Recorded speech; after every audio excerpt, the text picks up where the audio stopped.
Vamos para mais um capítulo do livro Como Deus Pode e Vai Restaurar o Seu Casamento. Capítulo 15. Consolar os outros. Consolar os que estiverem em alguma tribulação, com a consolação com que nós mesmos somos consolados por Deus. 2 Coríntios 1:4.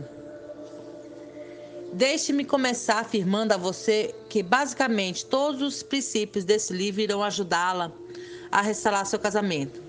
Mesmo que seu marido seja abusivo ou tenha problemas com álcool, drogas ou pornografia. A maior parte das mulheres que vêm ao nosso ministério estão lidando com adultério e um ou mais dos pecados mencionados acima. Quando as mulheres vêm a nós, querem saber como posso lidar com e superar a destruição que tem contaminado nossa vida há anos. Como posso superar essa dor e confusão? A resposta é: buscando a sabedoria e a verdade. Provérbios 23:23 diz: compra a verdade e não há vendas. E também a sabedoria, a instrução e o entendimento. O desejo do meu coração é compartilhar com você a verdade, com o objetivo de libertá-la. E conhecereis a verdade, e a verdade vos libertará. João 8:32. Lidando com os pecados de seu marido. Se seu marido está em algum pecado, como você deveria lidar com isso, como sua esposa? Não como o mundo o faz. Os caminhos do mundo trarão destruição, mas os princípios de Deus trarão vitória. Aqui está a prescrição de Deus, direto de sua palavra. Sem palavras. Como aprendemos anteriormente, a Bíblia é clara ao dizer que devemos respeitosamente nos manter quietas e não tentar discutir com nossos maridos quando estão em desobediência à palavra de Deus. 1 Pedro 3:1-2. Não cometa o erro de falar com seu marido sobre o seu pecado. Fale com Deus somente. Da mesma forma, eu insisto que você não fale com outros a respeito disso também. Duas coisas acontecem quando você faz isso. Em primeiro lugar, isso nos coloca em oposição ao Senhor.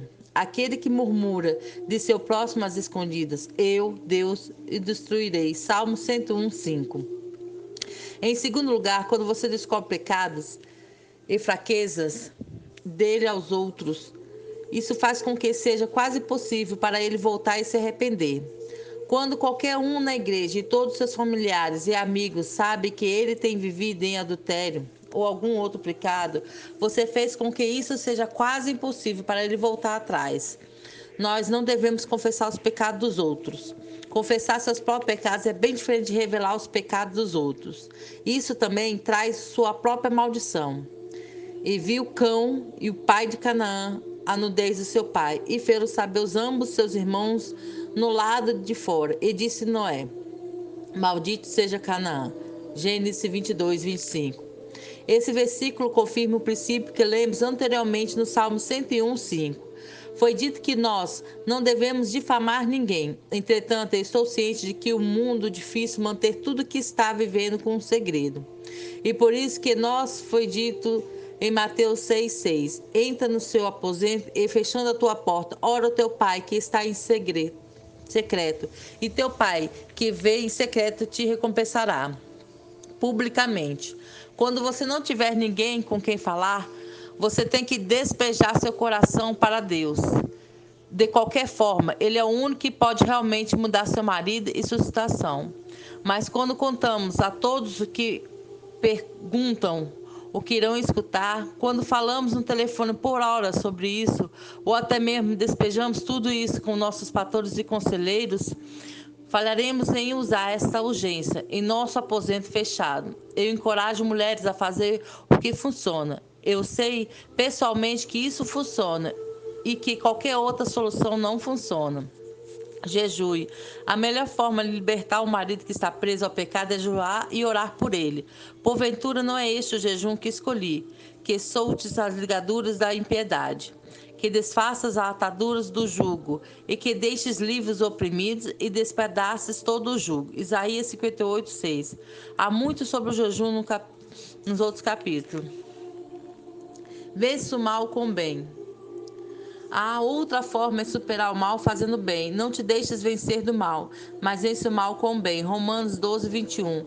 A Bíblia não mente, embora experte atuais dizem que você dá permissão à pessoa que bebe tomar drogas ou etc. Ou ser mansa e amorosa. A palavra nos diz o oposto, em que você escolhe acreditar e obedecer.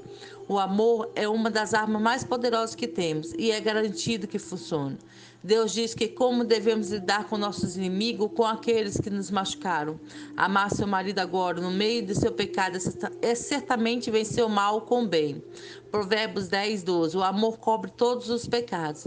1 Pedro 4, 8. Mas sobretudo tende ardente amor uns para com os outros, porque o amor cobrirá a multidão de pecados. 1 Coríntios 13, 8. O amor nunca falha. 1 Tessalonicenses 5,15. Veja que ninguém dê a outrem mal por mal, mas segue sempre o bem, tanto uns para os outros como para com todos. Romanos 12, 14, 17. Abençoai os que vos perseguem, abençoai e não amaldiçoais. Alegrai-vos com os que se alegram, e chorai com os que choram. Sede unânimes entre vós. Não ambicioneis coisas altas, não acomodai-vos aos humildes, não sejais sábios em vós mesmos. A ninguém torneis mal por mal, procurai as coisas honestas perante todos os homens. Jesus disse essas palavras em Mateus 5, 44 e 46. Eu, porém, vos digo, amai os vossos inimigos, bendizei os que vos maldizem, fazei bem aos que vos odeiam, e orai pelos que vos maltratam e vos perseguem. Pois se amardes os que vos amam, que galardão tereis? Não fazem os publicanos, os pecadores também os mesmos? Um testemunho. Ela mandou seu marido ir embora. Uma mulher veio ao ministério restaurar e estava com raiva, ressentimento e amargura. Ela buscou ajuda em todos os lugares, grupos de apoio, terapeutas, muitos livros, para resolver os problemas que tinha com seu marido, que ela dizia que era alcoólatra e viciada em droga. Ela já tinha tido o suficiente. Ela expulsou seu marido de casa, como já havia feito algumas vezes antes. Esteve seguindo o conselho de todo mundo e, infelizmente, nada parecia mudar a sua situação. Mas, inevitavelmente, as coisas ficaram muito piores. O que ela aprendeu em nosso ministério foi diferente de que tudo que já tinha lido ou ouvido anteriormente. Finalmente, ela disse e ouviu a verdade. Diz que finalmente aprendeu que as razões dos seus problemas eram todas diferentes do que foi dito repetidamente. Ela nos disse que tinha sido tão profundamente doutrinada em psicologia e ideias não bíblicas que não podia mais discernir a verdade. Quando leu os princípios, a palavra de Deus se tornou uma espada, cortando através de sua medula. Aprendeu sobre o perigo de dominar sobre seu marido, como quando ela mandou ele ir embora de casa. Aprendeu a forma correta de ganhar um marido desobediente, sem palavras.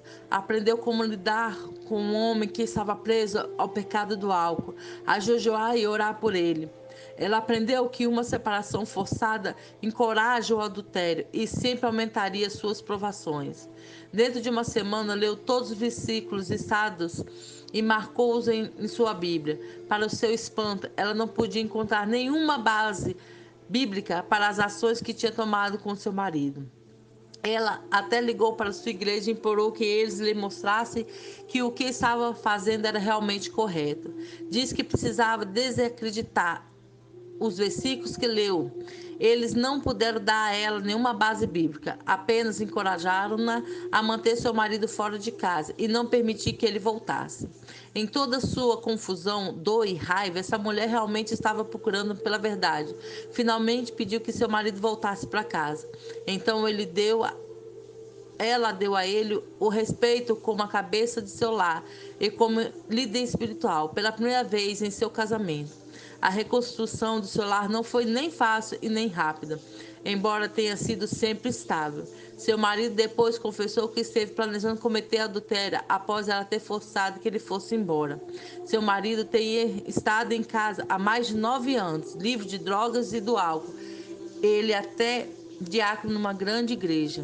Segundo o testemunho, marido liberto do álcool.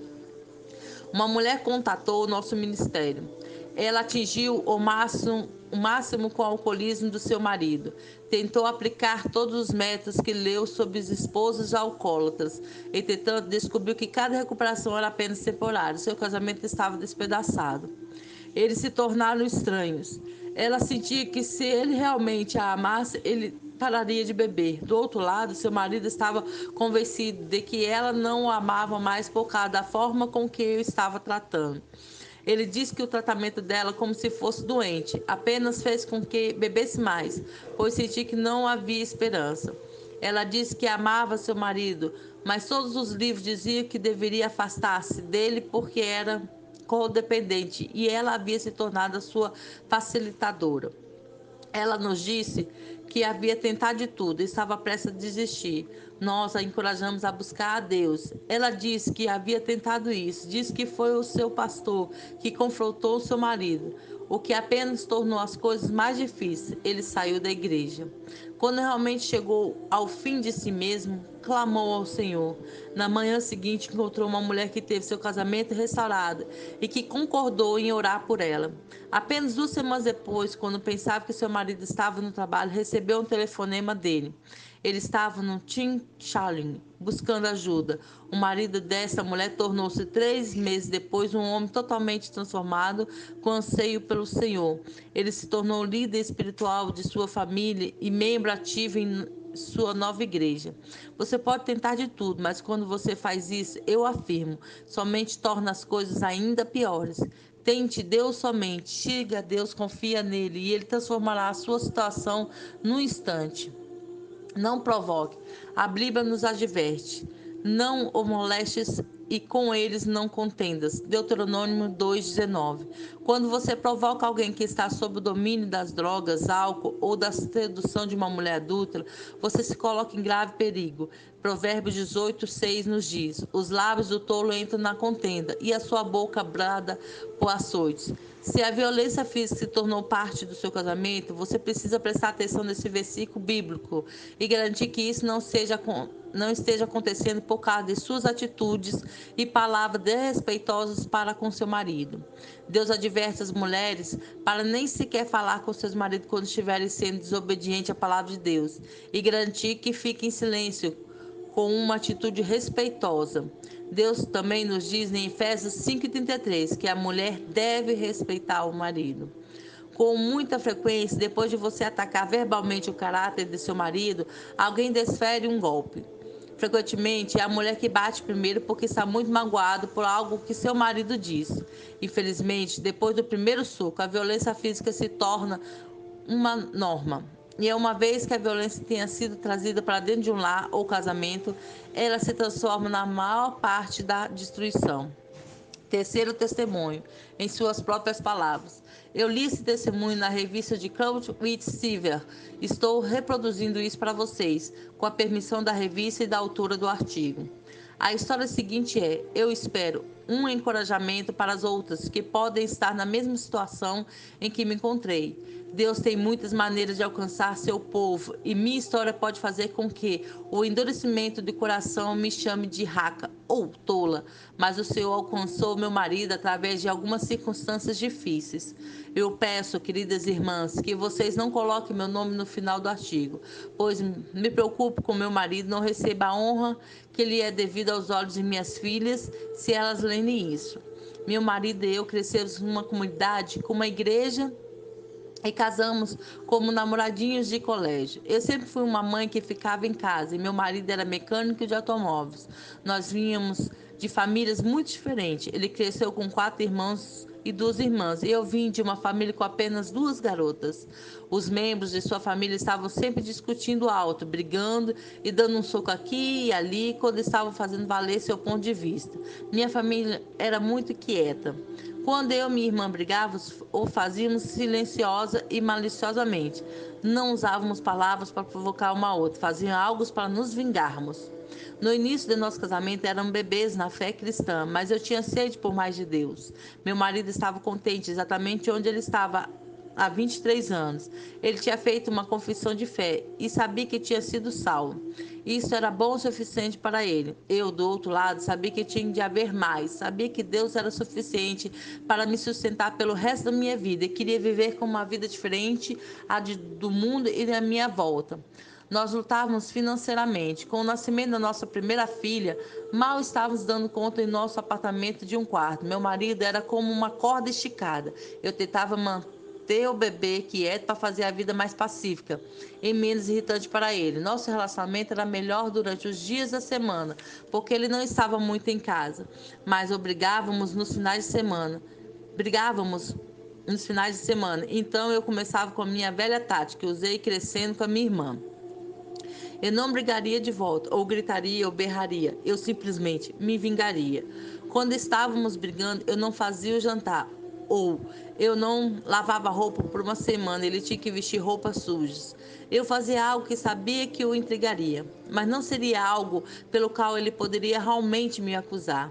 Eu podia seguir com isso porque não era gritante. A vida seguiu assim por alguns anos. Tivemos as duas meninas nesse momento, e então, aquela corda esticada em que eu e meu marido estávamos andando rompeu. No sábado, estávamos discutindo a respeito do que deveríamos fazer com os $20 em seu pagamento. Meu marido queria ir ao jogo e eu queria que ele nos levasse para jantar fora. Ele gritou que trabalhou pelo dinheiro, que merecia um pouco de diversão e virou-se para sair. Então eu dei nele um pequeno empurrão com meu cotovelo. Penso que toda a pressão das brigas e discussões que eram constantes em nossas vidas, de alguma forma, trouxe de volta sua interação com seus irmãos. Ele imediatamente levantou seu braço e deu um soco de volta no meu braço, o mais forte que ele poderia dar. Eu nunca vi tanta fúria direcionada a uma pessoa. A dor que senti, acho que a dor física não era tão forte quanto a dor emocional e espiritual.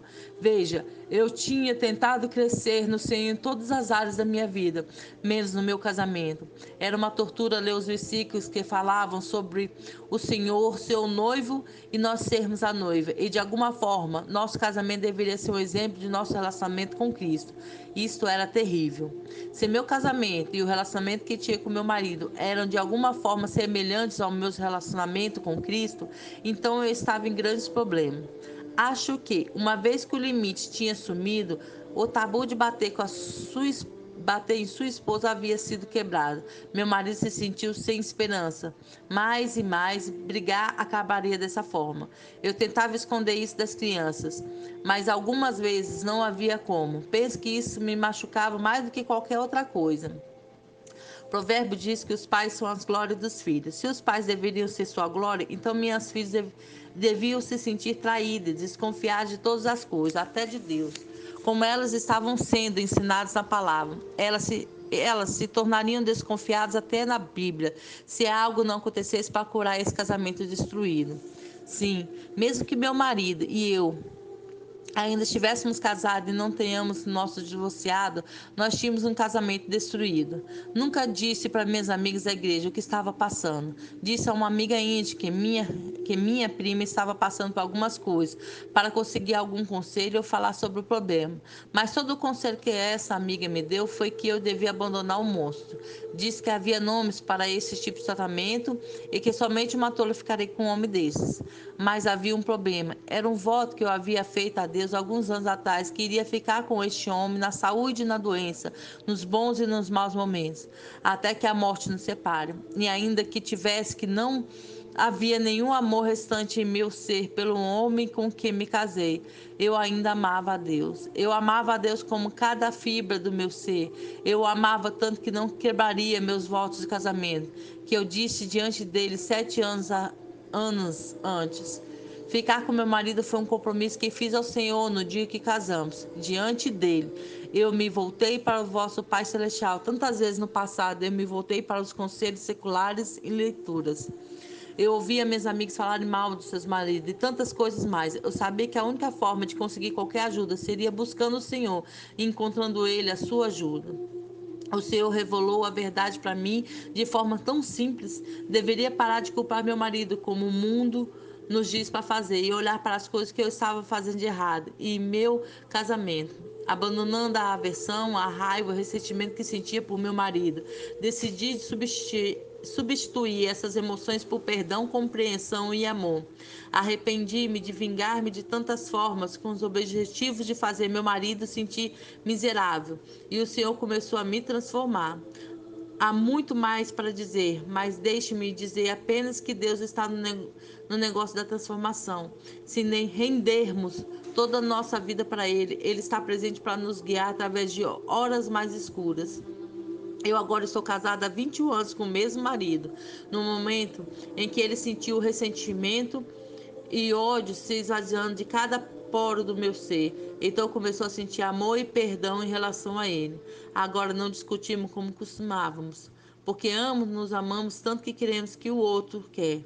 Não mais colocamos nós mesmos acima das necessidades dos outros. Deus é tão maravilhoso. Veja, o Senhor me transformou primeiro, então Ele transformou meu marido, mas foi o Senhor que fez a transformação. Quarto testemunho: esconda-me debaixo da sombra das tuas asas. Elaine sofreu muitos maus tratos desde o momento que estava grávida do seu primeiro filho. Seu marido a maltratava repetidamente. Em uma fúria, ela tinha tentado de tudo: abrigos, casas de amigos, voltar para casa de seus pais, até os oficiais de justiça, mas nada era permanente. Depois das violentas explosões de seus maridos, ele se tornava arrependido, cheio de remorso e até mais gentil com ela. Ele buscaria tentar e compensar para ela. Ele imploraria que ela, por favor, perdoasse. Sendo cristã, ela perdoaria, mas da mesma forma, ele logo seria violento novamente. Depois de 3 filhos e nenhum sinal de esperança, ela pensou em seguir sua própria vida. Mas como ela poderia deixar as crianças com este homem violento? Não podia. Ela teria que cuidar de suas pequenas vidas da mesma forma, mas assassinato. Ela pensou várias vezes a respeito de matar seu marido, especialmente no meio de seus ataques. Mas como ela, uma cristã, poderia pensar dessa forma? Uma noite ela foi em uma reunião de oração em sua igreja. Não houve nenhum chamado ao altar, mas Elaine caminhou lentamente para o altar durante a última música e deixou seus fardos ali. Pela primeira vez em que podia se lembrar, entregou a situação completamente ao Senhor. Ela chorou lágrimas de dor aos pés da cruz. Ela entregou tudo para Ele e se rendeu. Senhor, se você quer que eu continue com este homem, eu vou continuar. Nunca tentarei fugir novamente ou buscar ajuda. Eu aceito essa vida que você me deu.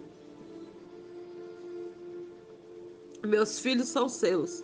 Faça o que quiser com todos nós. Elaine voltou para casa aliviada de que as coisas finalmente se acalmaram em seu coração. No dia seguinte, enquanto seus filhos estavam na escola e ela e o bebê estavam no supermercado, Deus moveu em sua vida. Seu marido deixou o emprego, veio para casa e arrumou suas coisas. O marido de Elaine desapareceu naquele dia. Isso foi há 21 anos atrás. Elaine ainda está legalmente casada com seu marido, que ela não vê ou ouve falar há mais de 2 décadas. Seus filhos são todos crescidos e sua filha mais nova acabou de se casar. Ela e seus filhos têm um relacionamento íntimo com o Senhor. Elaine continua a viver escondida debaixo da sombra das suas asas. Salmo 17:8. E eles o venceram pelo sangue de Cordeiro e pela palavra do seu testemunho, e não amaram as suas vidas até a morte. Apocalipse 12:11. Compromisso pessoal de vencer o mal com o bem. Baseado no que aprendi na palavra de Deus, comprometo-me a renovar minha mente na verdade de Deus. Abençoarei e orarei por aqueles que me perseguem e vencerei o mal com o bem. Confiarei no Senhor e a sua proteção, ao invés de confiar nas armas da carne. Amém.